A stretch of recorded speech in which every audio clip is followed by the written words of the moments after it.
So, hello, Hi. welcome to the show, and it's great to meet you again. You too.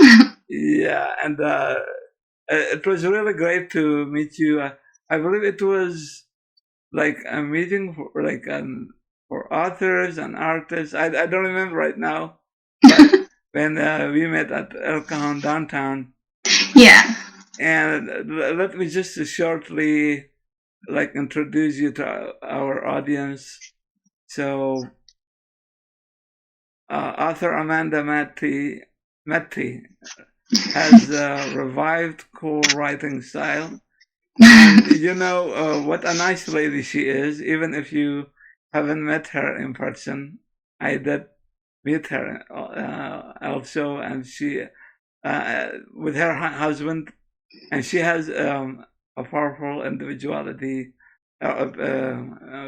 characteristics, and it was really interesting to meet you guys. And also, you are the author of two books. Yes. One is titled A Foreign Affair, A True Story of Love and War. That was published in 2016. Yes. Okay.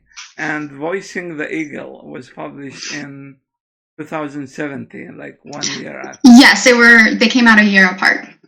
So, okay, let me ask you this. In your book, A Foreign Affair, A True Story, you go over the transformation of your life, getting in the dangerous nature of serving in Iraq's war in 2005. And through this dangerous experience, you discovered your true love on a foreign soil. Can you tell us about this book and like how you ended up writing it? Well, here it is. That's the book. And I wrote it just because I felt I had a unique story. I was 22 and I deployed to Iraq with the military as a foreign affairs liaison officer. And I was stationed in the Green Zone, and a lot of my work dealt with interacting with Iraqi government personnel. And of course, I didn't speak Arabic. They didn't speak too much English at the time, so I needed a translator. So Fadi was assigned to me as my translator, and that's how we met. And from there, we spent a lot of time together, working, obviously, there in Iraq. And we fell in love. Yes. That's cool.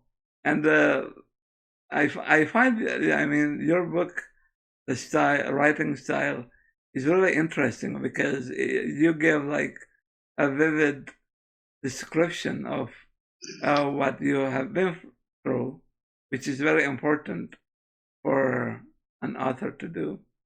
Thank you. Yeah, so can you tell me, like, when you fell in love with your husband, Fadi, did you find any differences, like in culture, in points of view, or he was like ready, like from the beginning? Well, of course, we were very different. I mean, we're from opposite sides of the world. Yes. So, yes, culturally, we were very different. It felt like he was from another planet. Yes. And I'm sure I kind of felt a little bit like that. He's probably more, in tune with American culture than I was with Iraqi culture, obviously. Yes. Through movies and Hollywood, thanks to Hollywood. Yes. Everybody knows or thinks they know American culture thanks to Hollywood. Right. But yeah, for me, but I found it very interesting. I was just, he fascinated me. I thought he was fascinating. I was like I said, I was very young when I went over there. I was very naive. And it was amazing how I really grew up in that summer. I was only there for not even a full 4 months, but in that 4 months, I felt like I just did a lifetime of growing up and changing and learning. I was in the middle of a war. I went over there, completely, I had just been in the military for a few years. And of course, our mindset that was kind of in us and that had been kind of brainwashed into us. I hate to use that word, but it really was kind of brainwashed into us, was you're to go over there and shoot first and ask questions later and kill the Hajis, you know? Yes. It was, and so I went over there, you know, with a bit of that mindset, which I'm not proud of. But getting there and meeting Fadi and others, my eyes were open and a whole world opened up to me, and I learned so much, and he's taught me so much. Even though our cultures were completely different, we had grown up in completely different places. We had even been kind of, you know, mentally brainwashed to be pitted against each other. It's amazing. It really is true that love can overcome, I guess, all of those obstacles and those odds. And then, of course, when we decided to have a relationship, his family and my family both were like, no. Okay. Yeah, so they were like, no, it'll never last. You're too different. You came from two different backgrounds. You can't build a lasting relationship. You won't be able to share a life together and be happy with each other. And I'm proud to say, I guess, that we kind of defied those odds. We've been married now for 13 years, 14 years. That's great. You know, I had like, I know when I read your book, I found it that because I am from the same background, so I understand. Maybe I will be more able to understand your story than most Americans do, and also because my brother was just like her husband working as a translator with the U.S. Army, and I find, you know, it takes a great deal of courage, and when I take a look at your story, I believe it was difficult for you to make such a decision, but you succeeded, which is great. Okay. I'm hard-headed. Which is good sometimes. So, reading through your book also, Foreign Affair starts with the story of your ex-boyfriend, Sean. When you have been writing this part, have you encountered any feelings of jealousy, or did your husband feel uncomfortable? Because I know how a Middle Eastern man can be jealous, or I mean, it's just our culture. Can you tell me about that? Well, no, honestly, there was no issues. I mean, Fadi knew that about that I had a boyfriend, you know, from the time that we met. Even though my boyfriend and I had kind of broken up, of course, that's kind of a defense mechanism. I was like, yeah, I have a boyfriend, you know. Yeah. Even when I was over there. So I mean, he knew about, you know, Sean, and so when it came to writing the book, and of course Sean was, you know, a big part of the beginning and a big part of the reason why things went south for us, you know, in Iraq. So no, I mean, Fadi's pretty laid back. he's pretty, you know, and also too, I don't think Fadi's read the book. Believe it or not, he's never read. I mean, he might have read, you know, bits and pieces and parts here and there, but he's never sat down and read the book from cover to cover, because it's, you know, it's still hard. I mean, you've read it. There's some tough things in there, yeah. And I know how difficult it was for me to write. There were certain points where I had to put the book down, you know, when I was writing it, and just leave it for months at a time, because I didn't want to rehash all of the crap that we went through and the things that he went through. It was difficult. So, I mean, it would be difficult for him to read. So I understand that. Someday, I told him, someday before you die, you have to read my book. Well, it shows that your husband Fadi is an open-minded person. He is, yeah, very. Yeah, which is very good. Okay, can you also tell me about okay, what do you think about the Iraq War? Because most Americans right now, they feel it was wrong and why we have been there. But how you deal with that at the same time that you discovered your life partner there? Like, yeah. Yeah, how do you kind of like reason those two things? Yes. Yeah, I mean, it's hard. It is. I mean, everybody, of course, asks us. They think, you know, that we have a unique view into this, or maybe a unique knowledge behind this. I mean, obviously, when I went over there again, I was very young. So, and I was in the military. I was just, you know, I was doing what I was told. And as far as Fadi's concerned, you know, obviously he wasn't too happy about, you know, the Americans invading his country and spinning his life upside down.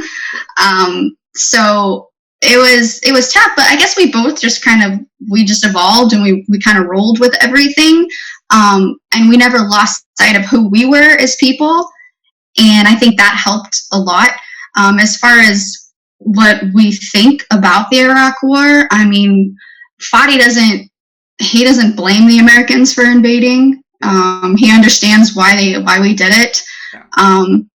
We both, though, of course, I mean, going in and getting rid of Saddam, maybe not such a bad idea, but basically everything we did after that, there were probably better paths that we could have taken. It was just kind of mistake after mistake after mistake once we toppled, you know, Saddam's regime. And I think that's, of course, and I think that's what a lot of people realize looking back. But of course, hindsight's 2020. I hate to say like, oh, we knew better at 22 or 23 how to, you know, run a war or something like that. But I mean, hindsight's 2020. Looking back, you know, just as, you know, a person, you know, just reading about it and researching, there were things along the way that we could have done differently, obviously, to ensure that the country didn't turn into a power vacuum and a place for Al-Qaeda and ISIS to spring up. Yes. I mean, you described it very well, because I also had, I mean, I am from the region and I still see it as a very complicated picture. So, so for a foreigner like an American to describe it this way, it's really cool. Yeah, like most Americans, unfortunately, don't even know where Iraq is, like even the location. And I agree with you that the American government could have done a better job, especially if they were not, like, they didn't allow, for example, the militias to exist in the first place. Yeah. We just had, the American government had a very, very elementary knowledge of Iraq and its internal politics. Yeah. People in the higher echelons of the government just did not understand the people. They did not understand the dynamics of the country. They didn't understand even how Saddam was ruling. And I don't say anything that he did is justified, but there were reasons behind why he did certain things. And so, because we didn't have that knowledge, and we really didn't know the dynamics of the cultures and the clash of cultures that has been going on in Iraq for centuries already. So ever since the British drew the borders, you know, because we didn't understand that, we totally botched, you know, the post-war rebuild up, and we had this very, very horribly ignorant mindset of, well, Saddam was a Sunni, so all Sunnis are bad. Yes. Saddam was against the Shiites, or the Shiites were against Saddam, so all Shiites are good. Yes. So because we had that mindset, that right there just laid the groundwork for the utter mess that Iraq became after Saddam left. Sectarian violence. Yeah, the sectarian violence and all of that lovely stuff. Yes. Yeah, that's true. And also, I hope that you don't forget also, the Kurds also had a hand in that equation, and especially the Kurds were, I mean, they were trying to separate themselves from Iraq. And the Kurds have been trying to get independence for decades, if not longer. And they were not ready for it. I mean, to be independent, you have to first build a nation, but they didn't. So, okay, on the way to writing a book and even going to Iraq, I believe that you started at least studying some foreign affairs, and I know that you have a bachelor in political science, right? Mm-hmm. Yeah, I do. Yeah, can you tell me about your experience with political science, why you loved that major? Yeah, how you ended up loving politics? Well, I mean, it kind of just, I joined the Navy when I was 17, actually. I went to boot camp at 17. And then they sent me to the Defense Language Institute out in Monterey, California, and they made me a Russian linguist. Yeah. They taught me Russian. And then I got stationed in DC. So I was in DC as a Russian linguist. 9/11 happened while I was in the middle of my Russian training, so I was kicking myself for not learning Arabic. So I got sent to DC, and of course, being a Russian linguist at the end of the Cold War and after 9/11, there wasn't really much that they were doing with us. Yes. So I kind of just sat and twiddled my thumbs, at my duty station in DC. And then, of course, when we invaded Iraq, I volunteered to go over there because they were just looking for people that had security clearances. So I had a security clearance. I knew basic intel operations. Yeah. So they were like, well, we'll just send you over to Iraq, to do a little foreign affairs assignment. So, of course, deploying over there as a foreign affairs liaison officer, that really got me interested more in, international policy and international relations. And then, of course, after I learned everything that I did over there in Iraq, and I saw the dynamics, and I was at the center of, this war going on that our country was waging, I of course got even more interested. And I actually didn't finish my degree until after I got back from Iraq. Yeah, so I finished my degree after I got back from Iraq, and of course I was in the middle of trying to marry a man, from a foreign country. So that, of course, even more solidified my interest in international affairs and all that stuff. So that's really how I got into that. And then, of course, the political side of it came from when I was trying to get him out of Iraq. I learned a lot about our nation's immigration laws and how broken that system is. I learned a lot about, just our political mindset towards, foreigners and foreign nationals. And it blew my mind. I was like, our system is archaic, and these powerful people at the top of our government have no clue what they're doing. Yes. So, of course, then that, further pushed me to study it more, research it more, more devote, my professional life to and my educational career to and all that good stuff. So that's basically what drove me towards that direction. Yes. And I didn't know, why. I thought it's okay for an American soldier or officer to marry a foreign national or an Iraqi translator. But then when I discovered your story, I knew that there were limits on that, especially because you worked with the NSA. Can you tell us about this scandal? How you get in trouble? Yeah, it was a lot more of a scandal than I thought it would be, especially, even having a security clearance and even, being in the military. American service members have been marrying foreigners since war started, since our country was born. Yes. You know what I mean? In World War II, how many guys came home with Japanese wives? How many guys came home with German wives? You know what I mean? So for me, knowing the history of everything, I didn't think it was going to be that weird of a thing, or that big of a deal, especially, it's the 21st century kind of a thing.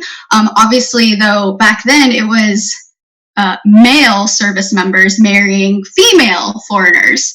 And I didn't realize that was going to be such a huge factor me being a female and marrying a male foreigner really seemed to just blow a lot of people's minds. Wow.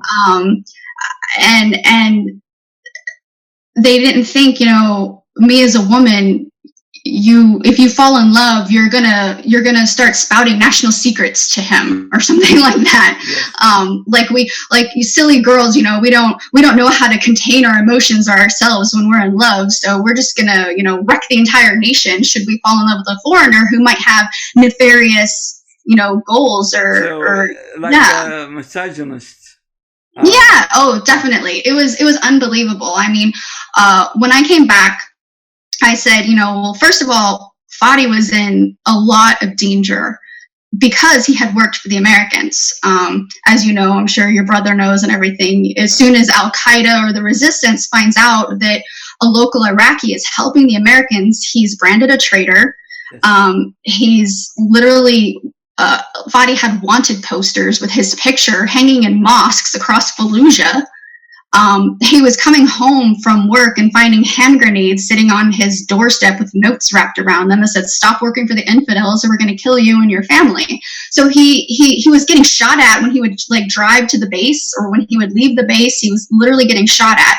So his life was in imminent danger because of the service that he was giving to our nation, because of the help that he was doing for us.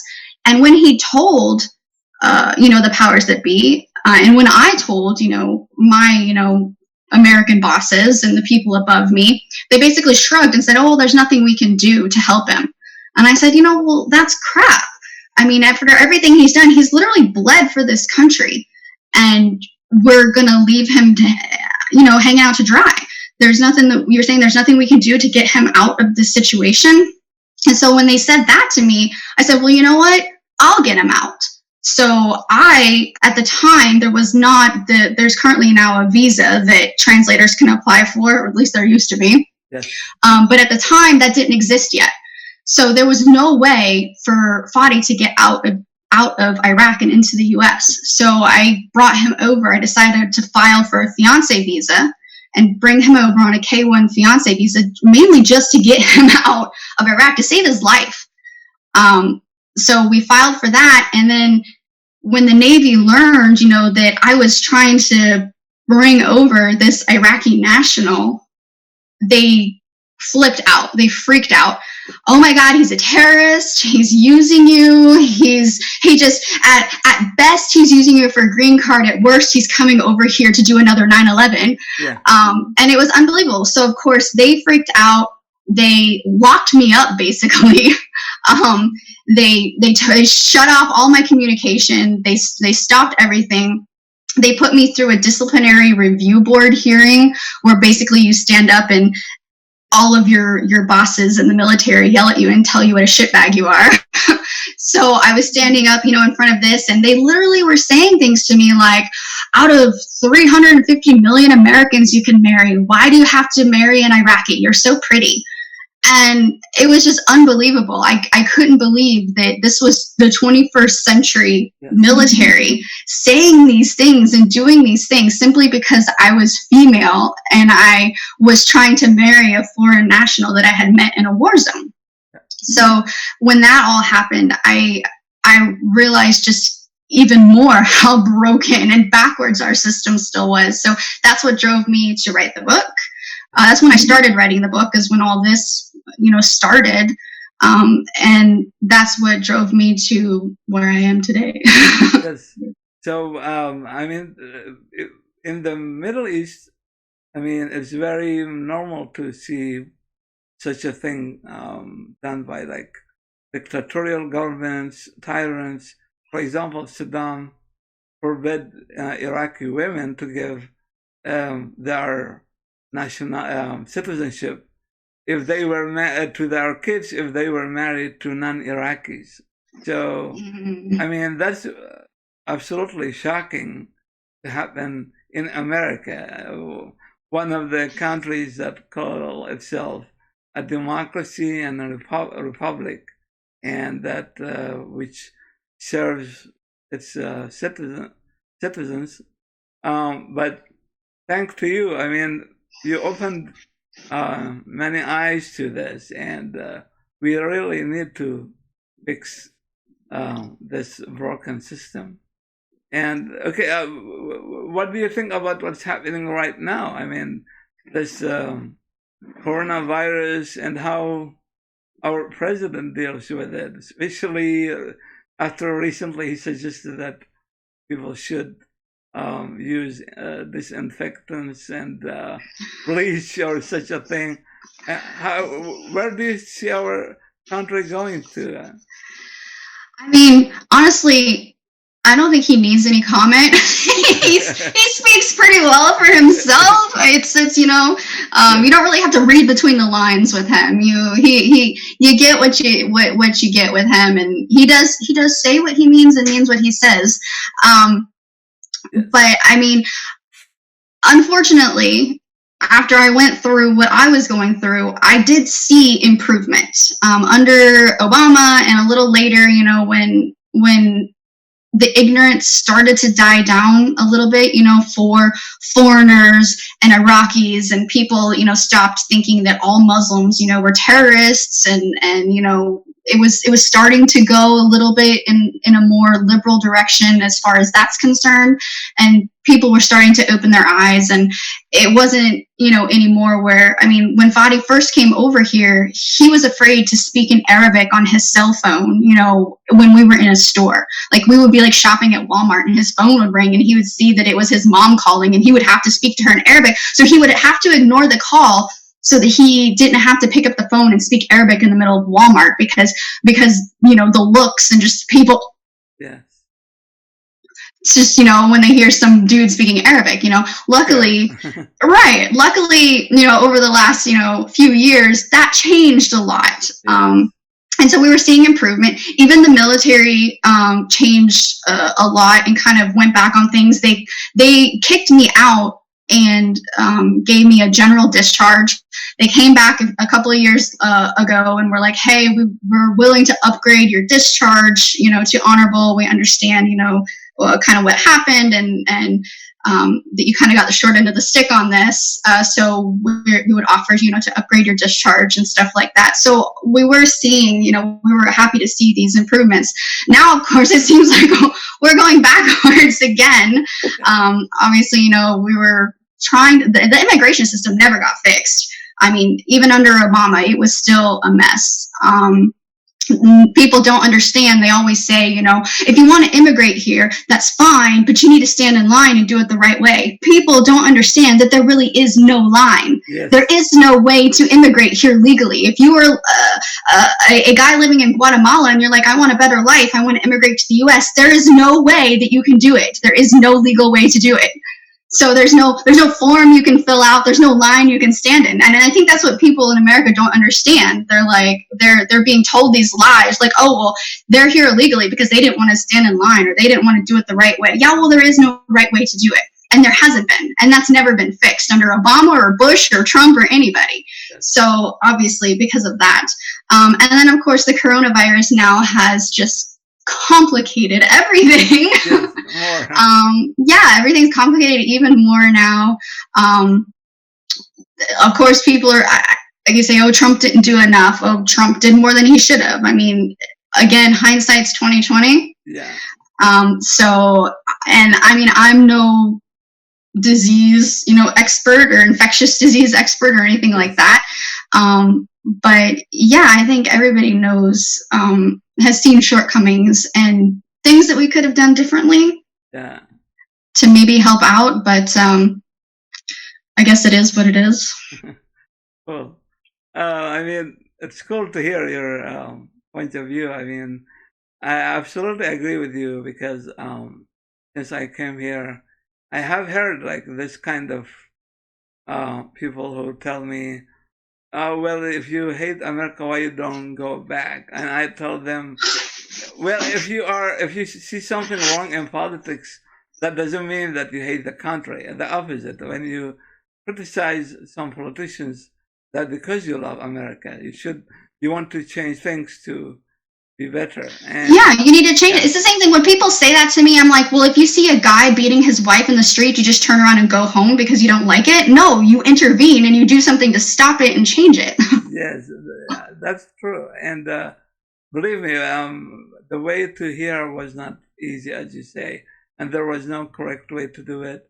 I remember even going through blood, and I have seen like a car exploded near the hotel where I was waiting for the embassy interview. Oh, wow. Yeah, so I know how it feels, and I know that your husband, for example, it feels like a war zone there, and even so, he was a translator, so it must be much more harder for him because he was on the list of the terrorists.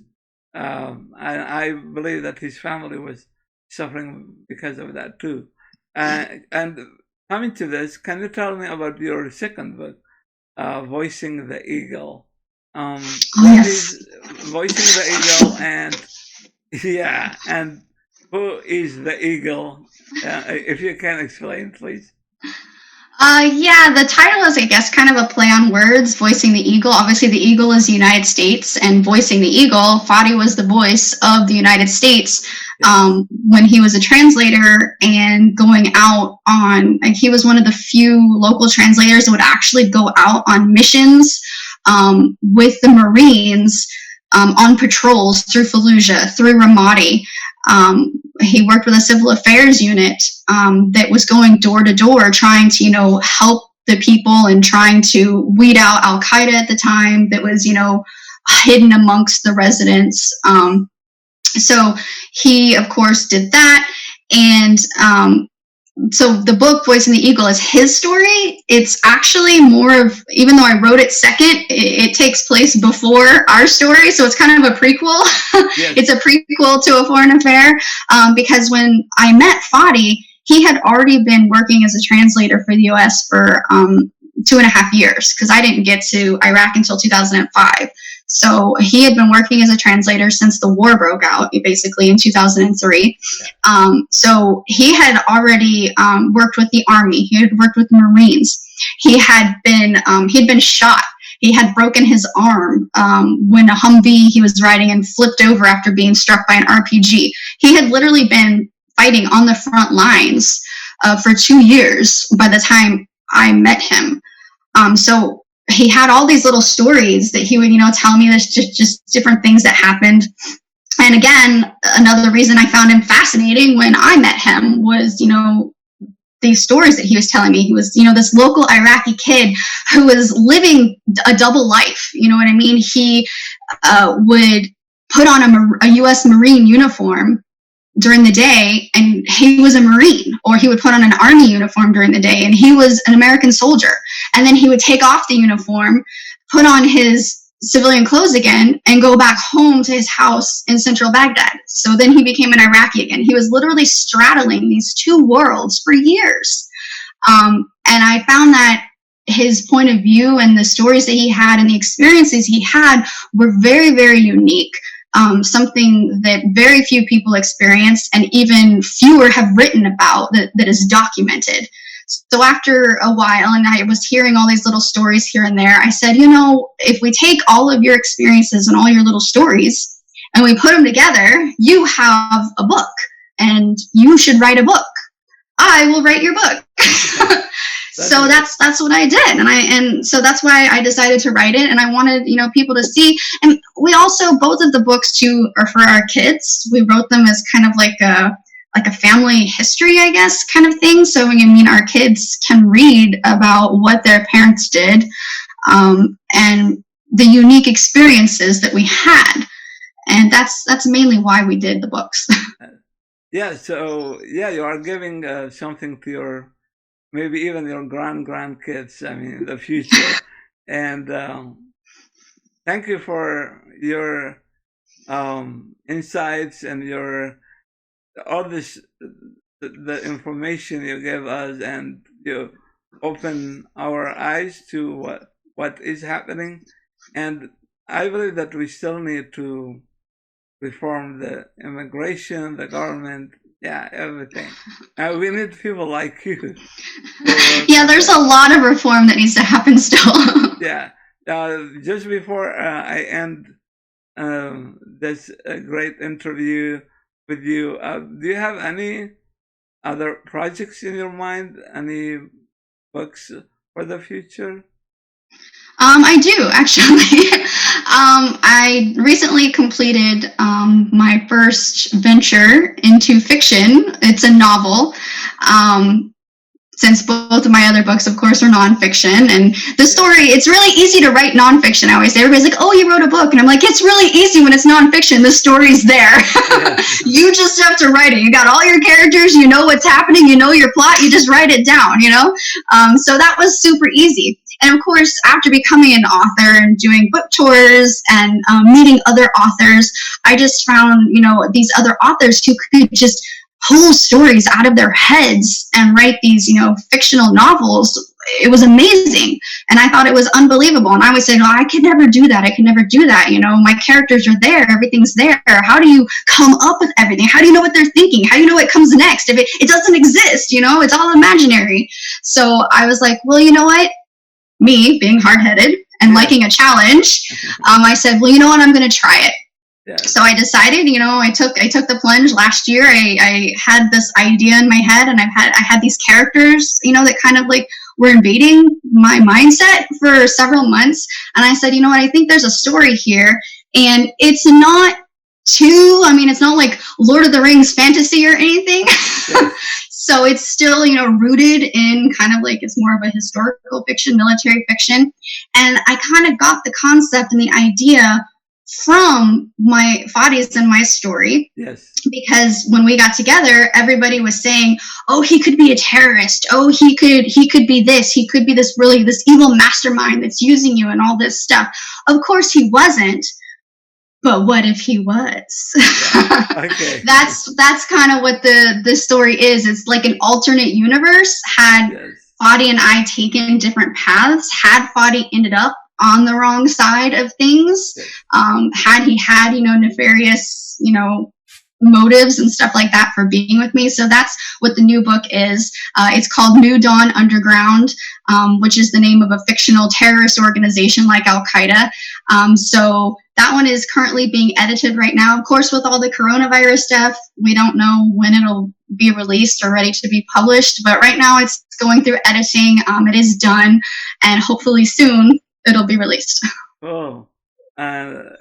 Good luck with the book and with your life and your family. Thank you. And thank you for giving me this honor talking to you today. Definitely. Thank you so much for having me. You too. See you later.